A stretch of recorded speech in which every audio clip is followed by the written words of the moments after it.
Are super smart computers out to kill us? Are they going to take our jobs and make us mere mortals redundant? Or will they revolutionise our lives in positive ways we can't yet even imagine? Artificial intelligence is forecast to inject trillions of dollars into the global economy in the next 5 years, sparking an AI arms race.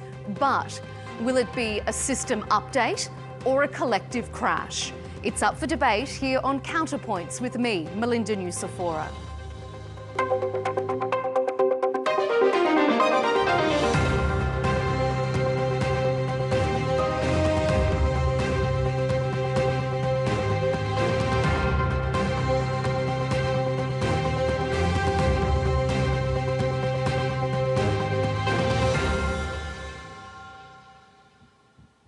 Call me a Luddite, but comments like this don't fill me with confidence. Mitigating the risk of extinction from AI should be a global priority, alongside other societal scale risks such as pandemics and nuclear war. When you consider this statement was co-signed by some of the world's leading names in tech and AI development, it's even more alarming. The limits of generative AI are hard to fathom, but the risks are very real. Predictive policing, mass surveillance, the creation of misinformation and disinformation, not to mention the climate impact. The UN estimates AI data centres consume 6 times more water than the country of Denmark. But the political and economic benefits are undeniable. Auditing firm PwC estimates the technology could boost the GDP of local economies by up to 26% within 5 years. And governments frame the AI arms race as a national security imperative. On this episode of Counterpoints, we'll debate if AI poses an existential risk to humanity without regulation, why countries want to win the AI arms race, and if ethical AI is possible. Stay with us.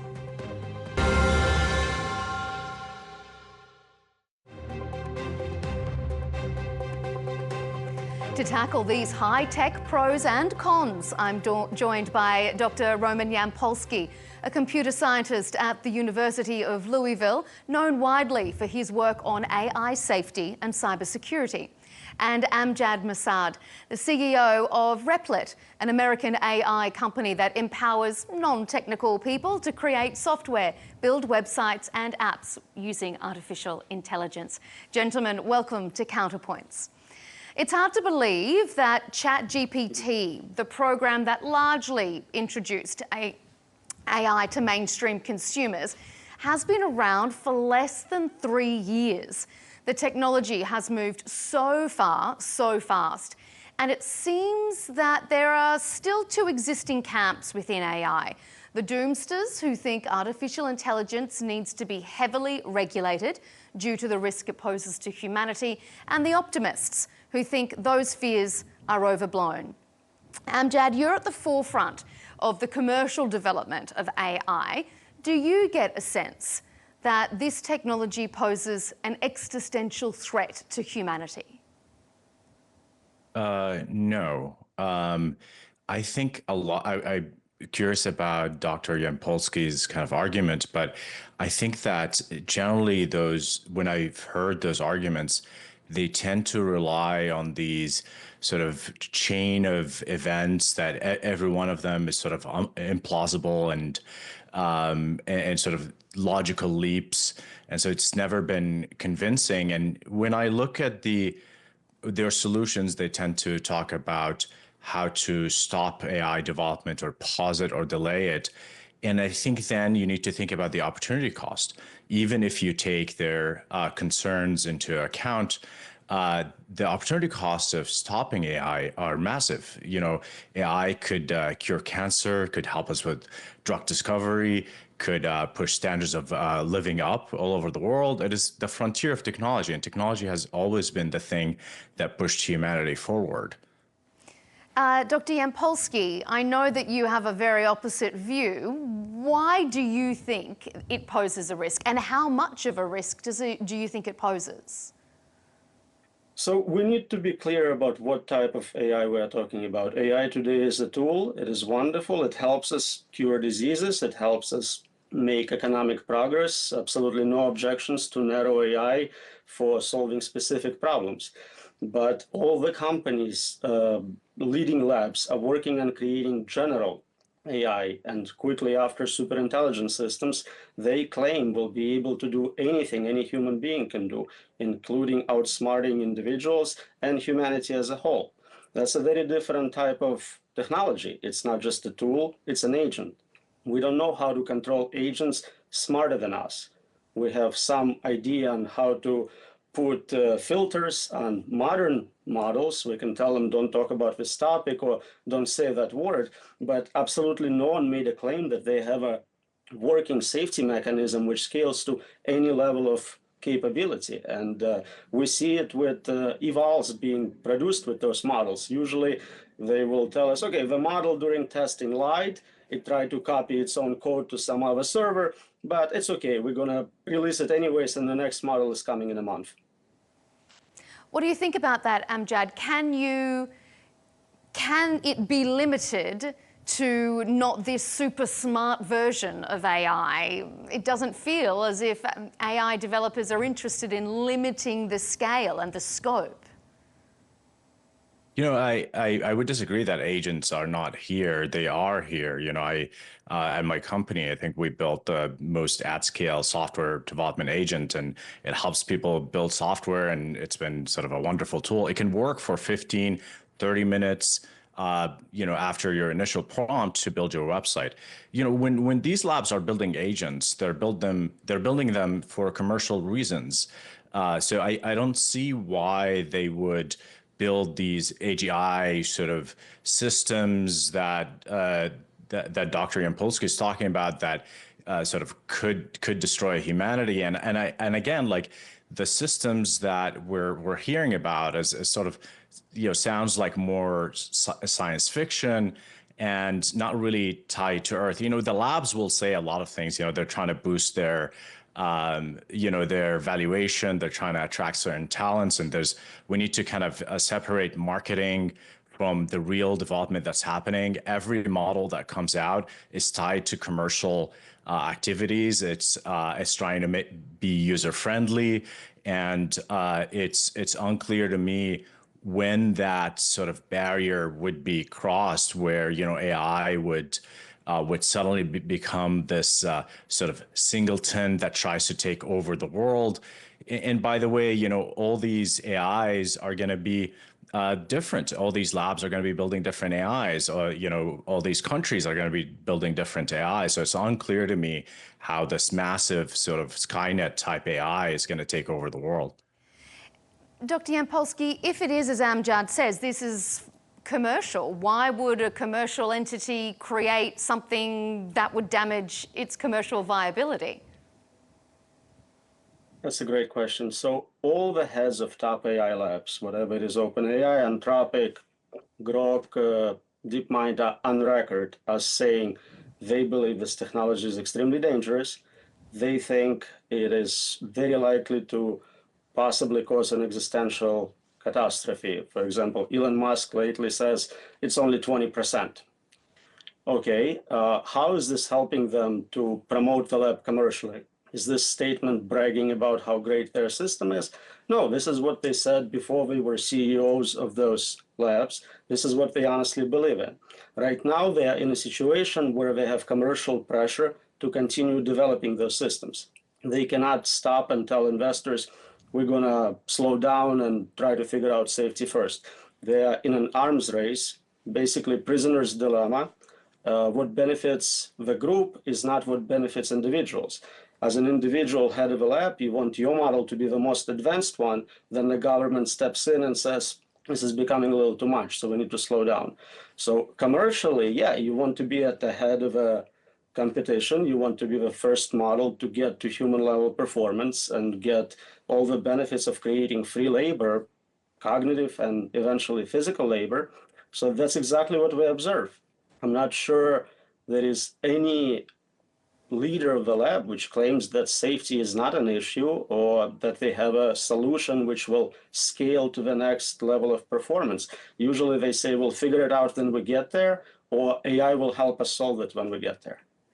The American... So I Go ahead. if I may comment on this, I don't disagree that there are risks. Obviously, autonomous drones, kind of warlike things. We've seen in the war in Gaza how Israel used AI to develop these lavender systems that cause massive civilian casualties. So obviously, AI has a potential in the hands of nation states and bad actors to cause massive harm. But that's been the case across the board with technology. Every piece of technology had this like dual use capabilities to be able to cause massive destruction versus also massive uplift in humanity. And I think we always have to kind of worry about both scenarios. But again, I think the opportunity cost of kind of really mostly kind of trying to stop or pause AI, I think that's the versus what we can do with it in terms of elevating humanity. I think that's the question.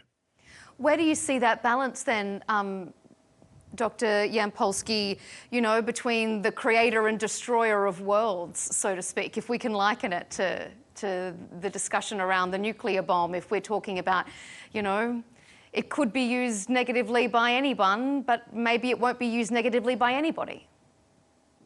Right, so there is a paradigm shift happening, and I think we started talking about it. The agents are already showing up. Previously, every piece of technology, including nuclear weapons, was a tool.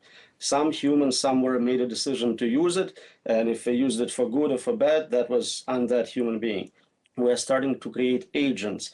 They are not there yet. We're still in very early stages of that, but pretty much everyone is predicting that we'll have agents with very significant level of independence. They will be at some point smarter than us and making their own goals and decisions. And so it's a very big difference between this malevolent human is using this tool and we just need to make sure they don't have access to it or there is good security, versus the tool itself becomes an independent decision maker, and it is not like we're competitive with it. We cannot outdo it in terms of cybersecurity. We cannot outdo it in terms of decision making, strategic planning. So that's the concern, that will shift from we are worried about malevolent actors using it as a tool of war to the technology itself is the adversary. The American President J.D. Vance, speaking in Europe recently, warned against heavy regulation of AI, urging Europe to embrace AI opportunity rather than safety. Amjad, where do you see that balance? Is he right? Well, I think you need to regulate the sort of the applications of AI, right? So we don't want, so AI today, especially, the state of the art AI is based on statistical methods, neural networks to be precise. And those methods tend to be more fuzzy. They're not the kind of way we've been used to program computers, which is more precise and potentially provable. And you don't want to be putting AI in charge of like the energy grid or nuclear weapons or what have you. And so you need to be very careful about the application of neural networks. But I think in terms of the development of the core technology, I think that should go on largely unregulated. So I think I would separate the application versus the foundational technology research, which we don't want to slow down too much, again, for all these benefits that can come down the line. And by the way, the best way to stop bad actors, and by the way, we can assume that an agent is also a form of bad actor, malevolent actor, is to have defense, AI that is more of a defensive tool versus malevolent actors. Roman, what do you think about J.D. Vance's comments? Should it be regulated? Can it be regulated safely? Is it just too broad? Right. So we're setting up this binary system where either you're going to make profits and grow economy, or you have to be careful with technology. As I said before, existing narrow systems for solving specific problems will allow us to capture most of the financial benefit. You don't have to have a general superintelligence to solve specific problems. We have excellent examples. For example, protein folding problem was solved with a specific tool. It was not a tool developed for do everything for me. We can do the same for self-driving cars. We can do the same for specific diseases and so on. So that's a very important difference. Nobody's suggesting that technology is bad or AI is not great. I'm an AI researcher. I use AI every day. I just don't want to switch from comfortable tools which make me more productive to something nobody can control. And the problem with applying regulation to only specific deployments is that how do you enforce it? If you create a model smarter than me and capable of doing everything, how do you make it that no one uses it outside of specific domain of spell checking? We don't have ways to pass regulation on a global scale. It's at best region specific. And even if we pass something, we have no way to enforce those laws. We have no way to meaningfully monitor those systems or evaluate them for capabilities while they're being trained. It takes months and months after the system is done with training to find out what it's capable of. What are the safety issues with that system? At that point, if a system is dangerous, it's a little too late to pass regulations saying, oh, if you destroy humanity, we'll have very strict fines for that. Roman, can you elaborate on can that? I ask, Sorry, Amjad, go ahead. I'll ask a question here. Okay, so you're saying that those AI systems are going to be uncontrollable, and also it's hard to regulate. So what is the solution if it is not regulation in your mind? You already made fun of that solution, basically not building super intelligent systems. I'm not saying it's actually going to happen. I'm just saying if we were a smarter civilization, we would not create our own replacements. But I'm pretty sure you're right, and we will create those systems. And I don't think there is a technical solution to indefinitely control super intelligent systems of any capability. We may be good at controlling GPT-5, maybe 6, but at some point in the future, this process doesn't stop. They become more capable. We will make a fatal mistake. So technically, you cannot solve it as a permanent thing. You're creating by analogy with perpetual motion machine, a perpetual safety machine. In cybersecurity, if you make a mistake, it's not a big deal. We'll give you a new credit card, replace your account. If you're talking about existential problems, one very big mistake is the last one you'll ever make. So there is no technical solution. And governance is security theater. Making it illegal to create deadly AI does not actually make a difference. So I'm not saying I have a solution. I'm pointing out a very big problem we all have. I'd like to ask you then, Dr. Yampolskiy, what reason do you think AI would have for Sentinel AI to wipe out the human race? Why would it want to? Right, so that's a wonderful question. And right now what you're doing is you're asking me what I can come up with as a human with certain level of IQ. And you can ask me, how would you do it? How would it kill everyone? It doesn't even have hands. And I can give you all the standard answers about synthetic biology and nanobots and hiring humans on the internet with Bitcoin. But the interesting thing is you cannot predict what a smarter agent will do. I have no idea of what game theoretic reasons superintelligence would see to do this. Maybe it doesn't want us to create a competing superintelligence. It was suggested that would create multiple AIs and they kind of compete, the good AIs, the bad AIs. Maybe we are casualty, collateral damage in that AI war. Maybe it's beneficial to do it to obtain certain resources. Maybe it's really into climate change and wants to make sure we don't pollute. I have no idea what the actual way to do it is or how it's going to do it. What I'm saying is that no one can guarantee what a smarter than you system will do. We don't have good ways of explaining how they arrive at certain decisions, and we cannot predict specific decisions ahead of time. So if I may comment on that, like I feel like we're confusing the possible with the probable. If you can say sort of a priori, AI agents, AGIs with sentient is possible. And it's also possible that they would have competing sort of priorities versus humans, and it is possible they're going to take actions, and you're sort of making these change of sort of possible outcomes, and that's always been the case with sort of pessimism in the past. So if you look at the mid-century population sort of craze, I think Paul Ehrlich, professor at Stanford, was really worried about what he was calling the population bomb, that, we were producing too fast. We're going to, we're going to use all the resources in the world, and eventually we're going to die. And also it kind of followed the same sort of chain of argumentation that Dr. Yampolskiy is making. Ultimately, it led to a lot of bad policies, like the kind of bad policies that we're talking about, forced sterilization, the Chinese one-child policy. And so every time influential people have made arguments that certain doom is impeding, it actually turned out to be false, and also led to negative outcomes as a result of these policies. Roman, I'll just let you respond to that before we move on. So historically, many people made really bad predictions. There are famous predictions about, nobody will need a computer in their house, and, 640 kilobytes of memory is enough for everyone. Certainly. But there are also great examples of people accurately identifying problems and doing something about them. Maybe Y2K problem was a great example. For a decade, people saw it coming and did what needed to happen, so everything goes well, nothing collapsed. We handled that simple problem.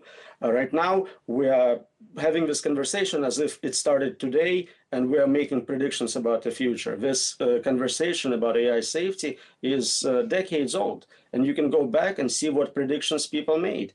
And we talked about all the red lines we're seeing crossed right now. AI is going to start lying to us. AI is going to start to protect its own existence, trying not to get modified or deleted. We're seeing it in the latest evals. It's happening exactly what we predicted, as well as capabilities. People said we're not going to have general AI for hundreds of years. Now I think prediction markets are saying we're 2 years away. That's a big shift in support of every prediction made by people in the AI safety community. I mean, the prediction that AGI is 2 years away has been it's been perpetually 2 years away. I think Dario, who's an amazing researcher, runs this amazing company called Anthropic, has been saying 2 years away since perhaps 2018, right? So this idea of it's around the corner, we're not going to be able to control it because it's gonna move so fast, and it's gonna have this intelligence explosion. You're right; they've been saying it, and I think that's you're making the case against your arguments that they've been saying it for 50 years. Marvin Minsky famously in the 80s said it's going to take a summer or maybe even the 60s, it's going to take a summer of research to achieve AGI. The reality is the kind of models that we have today are a function of their training. We haven't seen actual evidence of generalization out of that. I think we're going to get there, but we're nowhere near those systems that Dr. Yampolskiy is worried about. It's interesting that go ahead. With exact data, you can look at those numbers. For many years, they were saying it's 20 years away. And predictions markets were saying, okay, it's going to be 20 years. And then you can see the collapse of that. It was 10 years, 5 years, and you can see an exact change, and you can see how it's exponentially becoming a shorter timeline. Some people argue that what we have today, systems which are latest cutting edge models, are already general enough to outcompete most humans in most domains. So there is shift in definitions. What we have today, 20 years ago, most scientists would say, oh, you have AGI, you got there. Now we shifted to where you have to be smarter than Einstein, you have to cure cancer to even be considered human level. All right, I want to talk about the military applications of AI now. The way wars are fought have changed because of AI. And when it comes to weapons, no superpower wants to be left behind. So we find ourselves in the grip of this new kind of arms race, predominantly between the US and China. They have totally different ideologies and different forms of government. So, Roman, does it matter which country actually wins this AI arms race? And what does victory look like? So short term, it's very important to have military dominance, to have more advanced AIs, because that's the country which is going to win all the local conflicts or war. Long term, if I'm right and we are creating uncontrolled superintelligence, it doesn't matter who creates it. It's not controlled by definition. So whatever you are the good guys doing it or the bad guys, if you're not actually dictating what the system is going to do, the outcome is the same. So it shifts. Right now, short term, we definitely need to protect our capabilities, our placement in a global community. But long term, if you just race to the bottom, it's going to have negative impact for all of humanity. Amjad, what do you think? Does it matter who wins this arms race, or is it just a race to the bottom? I don't think that there's going to be much daylight between the countries, especially China and the U.S. You know, when OpenAI announced the state-of-the-art models and perhaps September, the O1 models, those reasoning models, it took China about 3 or 4 months to replicate that through the DeepSeek R1 model. And I think now we have the O3 model. I predict that DeepSeek R2 is going to be of similar capabilities. And the interesting thing is, like, China became the leading, or the Chinese labs became the leading open source labs. So Chinese labs are actually open sourcing the technology that they're building versus, what the OpenAI used to be open source. And so I think that I don't think there's going to be much daylight. I think they're going to arrive at these technologies within a few months of each other. Do you think, Amjad, we can ever program our way around malevolent use of intelligent AI? No. And the reason is because if you think about the geopolitics of it, I mean, in the same way that you couldn't sort of control nuclear, I know, some AI safety folks, they will point to nuclear as a successful sort of controllable technology. And I think the thing that made it so that we're not destroying ourselves is the mutually assured destruction. North Korea has nuclear bombs. There's all this discussion in Iran. There's countries that have nuclear bombs, like Israel, that don't want to say that they have nuclear bombs. And so I think that when you think about the geopolitics, it is anarchy, and you can't really control. The UN doesn't have a way to enforce these things. So ultimately, for better or worse, countries will be able to do whatever they want with this technology, and I think it's going to be sort of offensive versus defensive AI. Roman, earlier you mentioned the prisoner's dilemma, which is, of course, the doctrine used to govern the nuclear doctrine. So for much of the Cold War, do you expect a similar kind of control with AI? Would that even work? So I'm not suggesting there is a solution. Again, I'm not saying that something we have right now would scale to superintelligent systems. This may not be the case, but I think there is an argument that the first system to get to that level of capability will prevent others from coming into existence. So that 3-month early advantage is something very important. You want to get there 3 months earlier. If you have a system capable of hacking all the infrastructure of your enemies, sabotaging their logistical pipelines, that does give you a strong advantage. Chinese models are very affordable, they're very quick, but they rely on having a US counterpart to kind of plagiarize from. So it's still an opportunity for US. Yeah, I was going to ask you, both of you actually, if you are willing to say who you think is winning the arms race at this point. I can tell you who's losing it. Amjad first, go ahead. Well, again, I will reiterate my answer that I don't think, there's a particular winner. I think on the sort of commercial front, obviously, OpenAI and Anthropic are making way more money than any of the Chinese labs. But I mean, that's only a matter of time. China is a really big market. And I think the Chinese labs are going to be able to make a lot of money and reinvest it back into the technology. The only thing I think that might actually hurt China's progress is the regulation around AI chips. And so, NVIDIA spent a lot of time and money designing this H20 chip to comply with U.S. experts. And so then the Trump administration suddenly changed their mind and said you actually can't export the H20 chip. So if the export controls actually work, which there's a lot of doubt about whether they work or not. DeepSeek was able to accumulate large amounts of chips. So I think that might put the U.S. at a slight advantage. Mm-hmm. Roman, do you think there's currently one winner over the other? So US is definitely dominating in terms of countries. As far as individual labs, that shifts every day with a new model released. DeepMind is winning this week, and then OpenAI catches on, and there are startups which don't even disclose what they have valued at $30 billion in this space. So it's an interesting space to be in. But what I'm trying to emphasize is that if you have an arms race to superintelligence, the winner is AI. Humanity does not win in that scenario. We don't have time to deploy this technology. I would say existing AI today is still not priced into the economy. It's not part of a market. It will take decades to actually deploy those systems in all the aspects of our economy.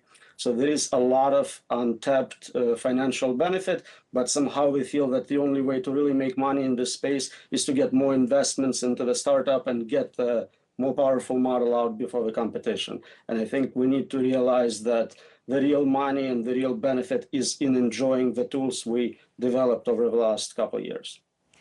Let's move on to the sort of final segment of our debate here about one of the issues that a lot of people have with AI, whether it's generative or normal AI, for want of a better word, is how it's learning. Where is it getting its information from? And how can we ensure that it's not perpetuating stereotypes or biases, or that it's even been programmed with those biases or stereotypes in mind? So Amjad, when we are considering AI being developed from a for-profit system, can it ever be ethical? At the top of the show, I talked about how these labs have commercial interests. If they develop a racist AI, no one would want to use it. And in fact, Google developed an AI that was trying to actually, be overly ethical and overly diversifying, and resulted in hilarious outcomes, such as the like a Black George Washington and images like that. And so they immediately fixed that. And so there's a huge economic and commercial pressure on these companies to create AIs that are useful and not offensive to their audience. That being said, I will say that there's probably a Western bias in these models, and so if I think that's why probably China is trying to develop it their own. But other countries might be interested in that in the future, or some of these companies would change their perspective once they have enough revenues coming from other parts of the world. So it's definitely a risk, but I think the commercial pressure will do the work. Dr. Yampolskiy, what do you think? Can AI be ethical? And does it currently, as Amjad has suggested, have a Western bias? So usually when people realize they cannot make progress on a hard problem of AI safety, meaning controlling advanced agents, they switch to an easier problem of ethics. Ethics is something humans been arguing about for millennia. Philosophers have never solved it. It's region specific. What is ethical here is unethical there. But we can certainly get AI to mimic human level of ethics. They can repeat the same biases, and we can remove that bias. So that's quite possible, doable. It seems that in a marketplace, there are two approaches. One is this very strict filtering. The examples given is the failure of that approach. The alternative is what Elon Musk is doing with Grok, kind of do whatever you want, have fun with it. It's not a big deal. And so that seems like both of those models are very commercially successful. There is no problem with doing it either way. And there is going definitely to be a competition between those who provide very, let's say, kid-friendly models and those who provide models who tend not to say no to your requests unless you're asking for biology, synthetic weapons, and things like that. Amjad, you were saying there about a Western bias, perhaps. So let's talk about value alignment issues. Whose values are being used as a benchmark in AI when we consider that it's used to filter job applications, maybe to filter loan applications? How can consumers feel like they can trust it if they don't know whose benchmark is being used? You know, this is where I think regulations can help. You know, I talked about regulating the progress of AI, the research, the fundamental basic research of AI versus applications. You know, if you're going to use AI in the court system, you don't want an AI that has learned that certain zip codes have more likely chances of, crime, and therefore it's going to suggest to the judge of a harsher penalty. And instead, we want to treat people as individuals. That's the kind of the bedrock of modern civilizations. And so you absolutely need to regulate that. There needs to be a process for which these models are open to the public for scrutiny. You know, we have a lot of existing systems where they're open source systems, you know, such as Wikipedia and other systems like that, where researchers and hackers and others are trying to prod these systems and figure out the biases and the problems with them. So sort of relying on the wisdom of the crowd or the open source culture to be able to kind of prod these AIs is going to be a great way to handle this. So I would say this is where regulators need to be thinking: is how do you apply AI? What kind of biases it's going to have? And this potentially could have really, really harmful outcomes. So I think this is where a lot of the work of regulators should go into. Roman, do you think that open source sort of activity can do the work to make sure that we are using the systems, or the systems are being programmed correctly? So open source historically was wonderful for software. It allowed us to debug systems to make sure there is no backdoors. It was really a great way to do it. It doesn't scale to agents, it doesn't scale to superhuman systems, because essentially what you have is an intelligence weapon, and giving it to every psychopath in the world, every foreign military, every religious organization is not a great idea. The value alignment term you brought up is a technical term about getting the AI system's goals aligned with goals of supposedly humanity. But it's a very ill-defined concept. We're not sure whose goals we're talking about. There is 8 billion humans, there is non-human animals. We don't agree on much. Culturally, religiously, through multiple administrations, we tend to shift exactly what is considered good and ethical, and who gets deported and who gets to come. So there is no consistency. If we somehow magically agreed on ethics and values, we still don't know how to actually program those concepts into those systems. We don't have a good C++ keyword for good or ethical, and it's even harder with weights in a neural network. So the problem is basically an impossible challenge. You cannot align super intelligent systems to values of humanity as a whole. Maybe you can do it with respect to a specific human or a specific organization for human level systems or below. That's the best we can hope. Can I give a counter example here? Cool. So I agree that that values are local, they shift and change, and part of the reason democracy is a great system is because there's constant debate about what different localities value or see that's ethical.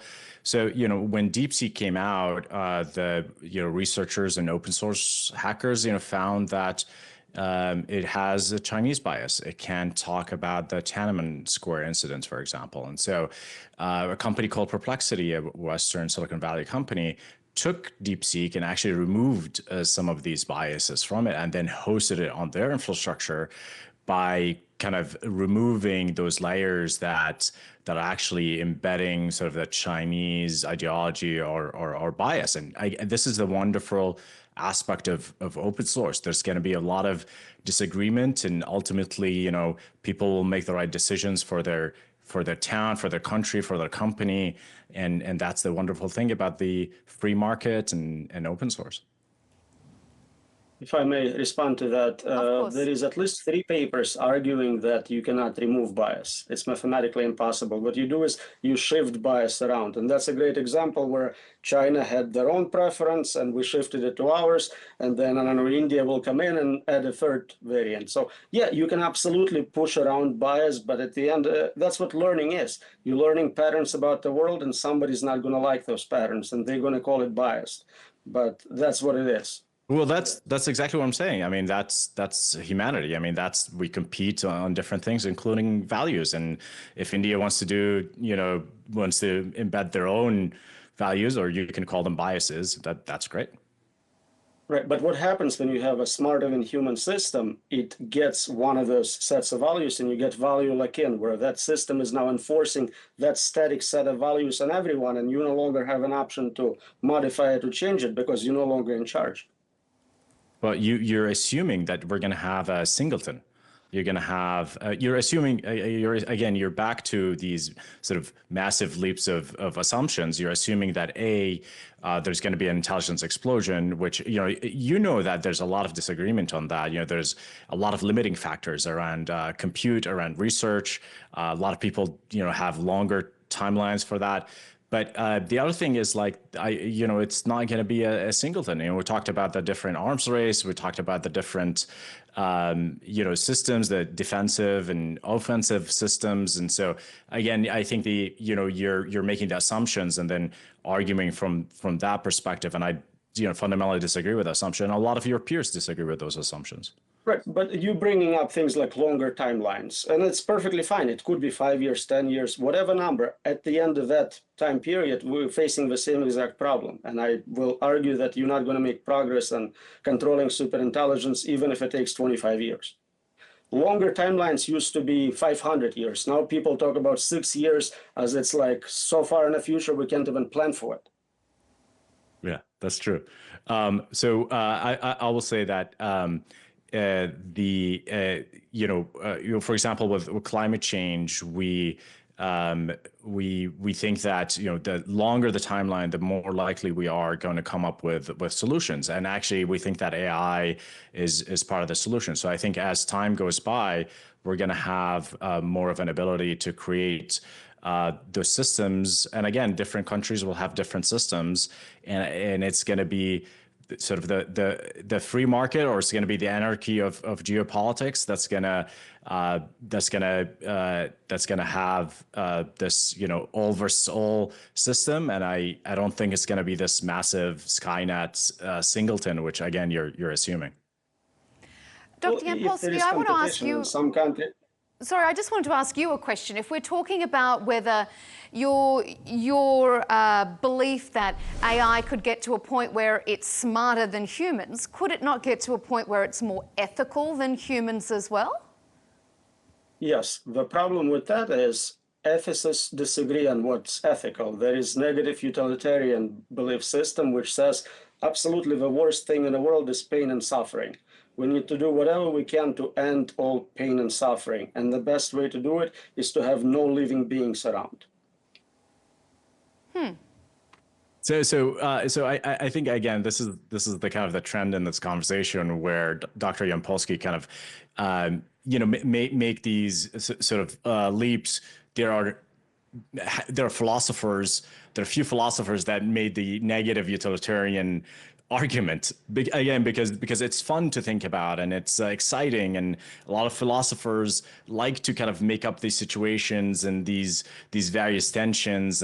But like, if you ask most people in the world if they think they'd rather be alive or dead, everyone will say that they're going to be alive. And again, just because something is possible or there's some niche community that thinks it exists doesn't mean that this is what's going to be if I may, desirable. in computer science, as you know, we're looking at worst case scenarios. If you can handle worst case, you're doing really well otherwise. So in cybersecurity and complexity, you want to deal with what can happen as the worst possible scenario. No one is making an argument that it will definitely not happen because we prevented it. We built in a safety mechanism against doing this thing. So if we're saying let superintelligence figure out what is ethical, you're basically saying anything it can come up with, it goes. I'm not putting any filters into it. So why would this thing, which a human philosopher was able to come up with, and some people agree with, would not be a possibility? And if we're betting all of humanity on it, even small probabilities are really unacceptable. 1% chance of destroying humanity is not worth increased profits this year.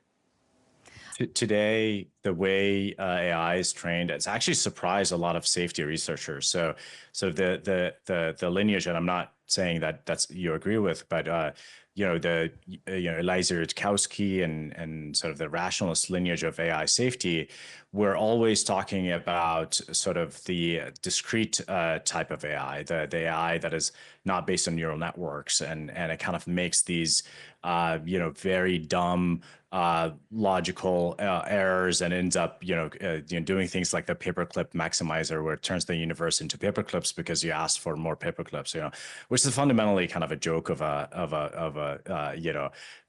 an idea. But what we ended up with is neural networks that actually resemble human intuition. So if you think about ChatGPT, and it kind of really surprised all of the AI researchers, especially safety researchers, that the GPT type systems are trained on this massive corpus of human knowledge, and ends up approximating how sort of the average sort of a human thinks.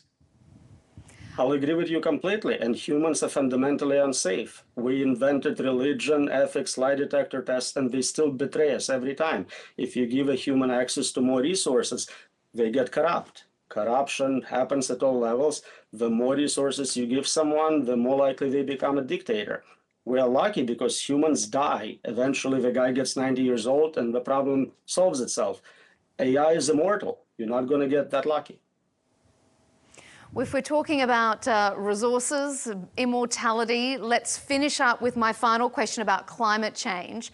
When we look at the International Energy Agency, it says that a request to ChatGPT consumes 10 times more electricity than a Google search. And that's just currently, that's not with the super advanced AI that could be coming down the line. So finally, let me ask each of you, Amjad, I'll start with you first. Are the payoffs worth the climate cost?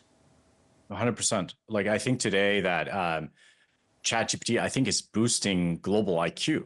Like, people are smarter because they have this counterpart where they can talk about their lives and their jobs, and it's almost like everyone has this therapist that can listen to them, that can draw on the corpus of human knowledge to give them advice. And again, systems like what I'm working on, like Replit, is changing people's lives by being able to build businesses and drive revenues and values for their businesses. So I think it's fundamentally lifting up humanity. And again, I think that AI will help us in the short term, or short to medium term, help us think through and develop technology to counter things like climate change and other risks. Dr. Yampolskiy? I will kind of agree. We can place all the existential risks on a timeline. So climate change takes time. It will be 100 years before we boil alive or something like that.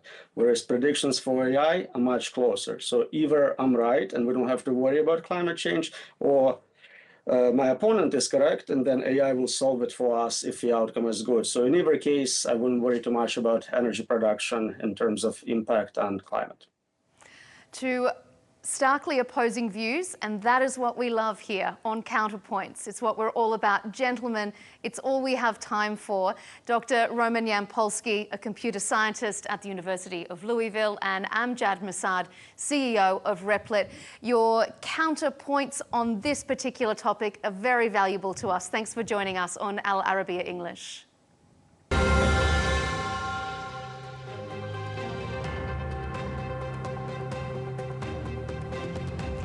Thanks to you at home for tuning in to Counterpoints with me, Melinda Nucifora. You can catch all our debates by subscribing to Al Arabiya English YouTube channel and follow us on X and TikTok. We'll see you on our next episode.